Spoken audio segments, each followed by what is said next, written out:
So this is the first video on the Jeffcott rotor. So the basic model of a Jeffcott rotor is a simply supported rotor that has a disc with mass M, and the shaft has a bending coefficient of K,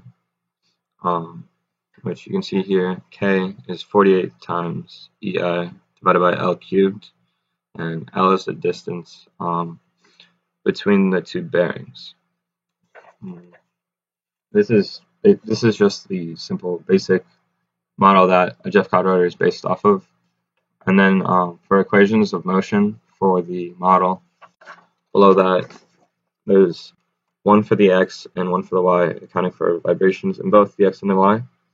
And for starting right here, you would have the mass times the second derivative, and then this second term, which is multiplied by the first derivative, would take into account the damping effects.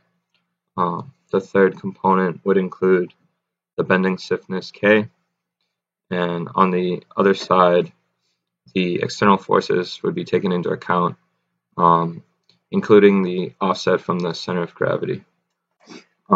And that includes both the x and the y directions for both vibrations. And a little bit of history on the Jeffcott rotor and how it came to be. It wasn't the first type of rotor dynamics that was come up with or theorized.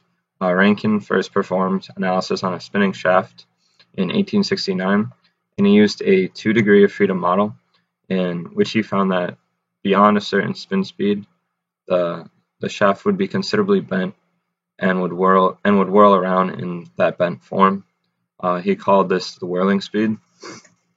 This was just the first type of investigation into this field.